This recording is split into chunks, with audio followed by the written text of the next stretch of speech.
As of recording this video, Lily Pie follows me back on Twitter, and therefore I am objectively amazing and not a single one of you can tell me jack. Do you guys remember Call of Duty? I would hope so. It's still one of the most longing running game franchises of all time. It's been going on for literally decades at this point. But I remember back whenever I used to be in that scene, mostly back when I was a teenager, you know, playing Call of Duty, Halo, Gears of War, that kind of thing. And I distinctly remember that there used to be a type of gameplay style that was largely complained about called camping. If you're not aware what camping in terms of Call of Duty is, it's where you pick a spot and you kind of just sit there and wait for people to come by, and then you take their fucking heads off with a sniper rifle. Camping was often complained about because people saw it as a boring way to play, but realistically speaking, I always found it to be a dumb complaint. And you may say that that's because I was a camper, sort of. Not really. I was a sniper player, so I like to sit up in nests and shoot people from afar, and in some games I would lay traps and mines and stuff like that behind me to stop people from coming up and killing me. But camping was just always a strategy to win in the game, and it always seemed silly to me to complain about it because, like, that's honestly more realistic than anything else Call of Duty has ever done, because let's be real with ourselves. You think soldiers in real life are just running around the battlefield, jumping and spinning around in place trying to get a shot off? No, they're sitting there and waiting to tactically pick their enemies off from an advantageous spot, which is exactly how camping worked. But a lot of people would say that the complaint within Call of Duty was stupid because it's a competitive game and everything is about winning in a competitive game. And I've talked about Dead by Daylight and competitive versus party games before. Basically, the TLDW of it was, I don't really believe that Dead by Daylight is a competitive game or a casual party game. I believe it's a mixture of both. And that largely comes from the fact that there's only one game mode, but also because you just can't have a player versus player experience that isn't competitive. The entire point of a competition is outdoing the opponent, right? Like, that's what the definition of competitive is. You can call it a casual game, a party game, whatever the hell you want to call it, but at the end of the day, it's still competitive. You're still in competition with the opposition to win the game, regardless of what's going on. Uno is a fucking competitive game, but I know what you mean. What you mean is that it's not supposed to be sweaty, which leads me to people complaining about strategies. If you've been missing streams and want to see live gameplay, then go ahead and check out my YouTube channel, The Kaiser VODs, where I upload every game that I play in multi-hour compilations. We also have a collection of short compilations of clips from stream. We'll see you over there. Link is in the description. One of the more unique things about Dead by Daylight, and actually the subject of this video, the title of this video, the unique complaint that I hear from Dead by Daylight people is the complaint of people trying to win. If you have been a killer main for more than, I don't know, fucking 5 games, you have definitely heard this before. If you've been a survivor main, it may take a little while longer for you to have heard this, but this basically happens where you will do something that leads to you winning the game. You will do something in an attempt to win the game, and the other side will just actually fucking complain. And it's so odd to me.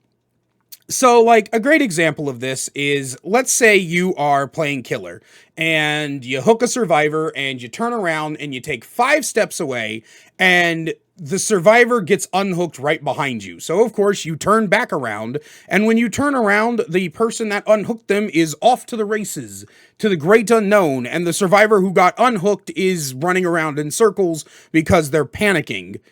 Who are you going to down? Now, some people might say, oh, I'm going to go for the person who unhooked them because I don't want to be a filthy, stinking tunneler.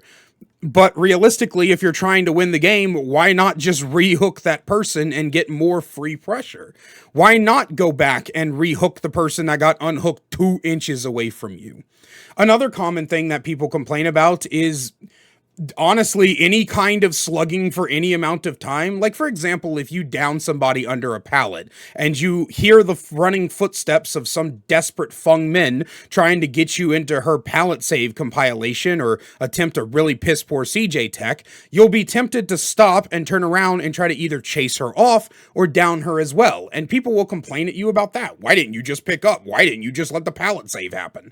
I've even been guilty of this in the past, far, far in the past, back when I had like maybe 200 hours in the game, if that. There was a viral clip that went around of me complaining because people were doing flashlight saves. And then I was complaining because they were blinding me for what seemed like no reason. A lot of this just comes from a lack of not only self-awareness, but awareness of experience. I've said it before in the past, and I'll say it again, but people tend to not play both sides of the coin. And because some people just don't play both sides, and when I say play both sides, I mean actually play both sides. I don't mean you're a survivor main through and through, and then when you get a daily to go trap someone as trapper, you play like 2 games of him and then go back. Right? You haven't actually played killer at that point. And I don't mean killer mains who do nothing but play killer and then they go to survivor once in a while to complete a tome quest or something like that. You know, I'm talking about people who actively play both sides in a continuous back and forth motion. Even if it's something like 40-60 split, that's what I'm saying people typically don't do. And when you don't do that, you don't have the perspective needed to understand why certain things might be done. I used to think that flashlight blinding after a pallet stun was cringe. It wasn't until I played Survivor that I understood that that's a very good way to discombobulate the killer and allow you to gain a little bit of free distance. It's hard to understand where a Survivor went after a flashlight blind, so it's very easy to understand why that might be done, but only after playing the role for a little bit. You also might not understand why survivors don't let you hook, which would be a weird thing to not understand, but let's just say you don't. You don't understand why survivors won't let you get that free pressure until you have played Survivor and you understand what it means to have one of your people on the hook.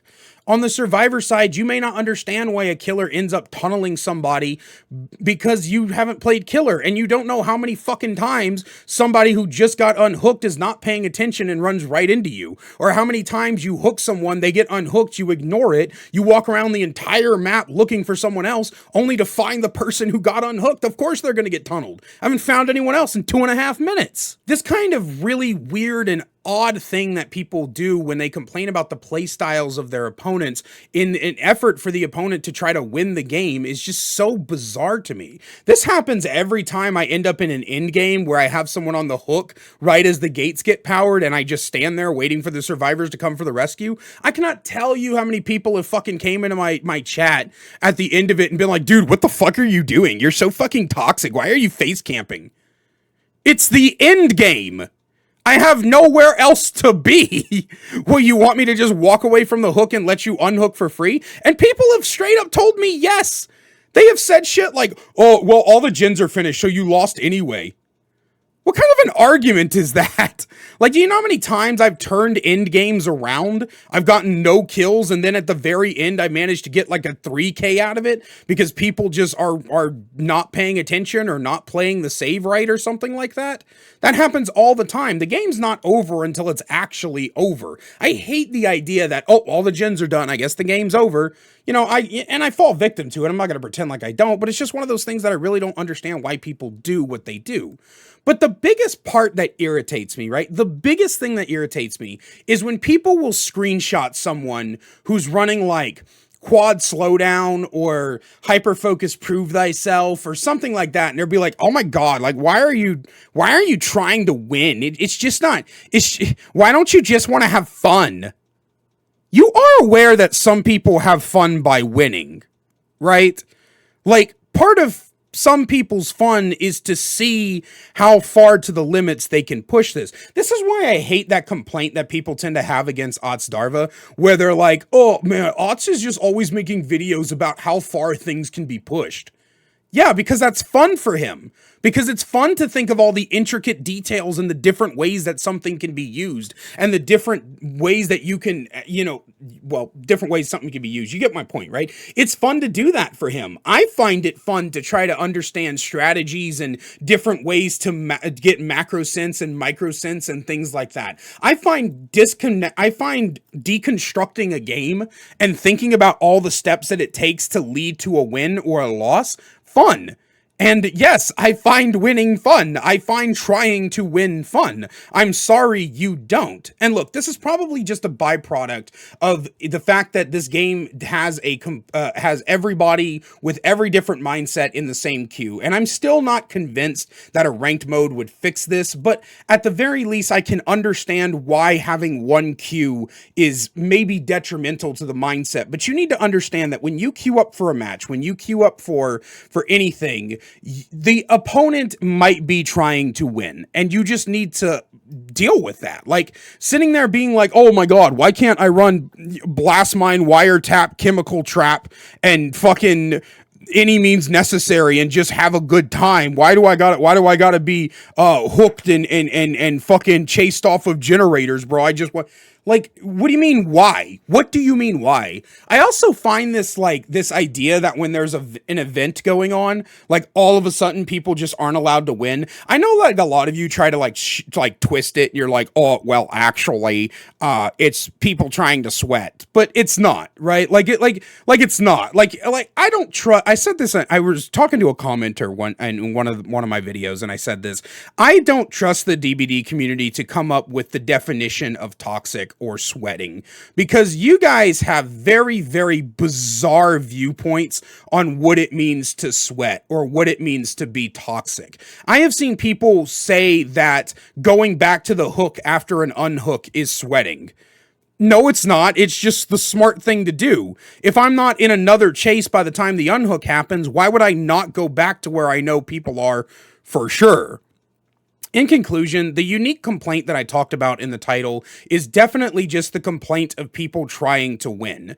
And again, I think that people just need to understand, like, I'm not talking about anything you can do to win, right? I've already said in the past that 4-man bleedouts are toxic, right? If you slug everybody at whatever gens and you just sit there and let them all bleed out for 4 minutes, it's toxic, right? I don't consider that a viable strategy. Once you get everyone on the ground, start hooking people and stop being a little bitch about things, right? But I don't think that people fully understand that trying to win in general is just, it's not cringe. It's not stupid. It's not like some sweat lord thing. It's just trying to win at a competitive game. And again, competitive games are anything where you are in competition with the opposite players.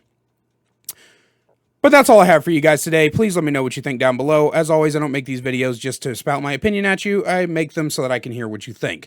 And a great big special thank you to our channel members listed on screen now. If you want to find out how to become a channel member today and get awesome perks like seeing videos early, merch discount codes, and more, then please click that join button down below. Love you guys so much, and I will see you in the next one.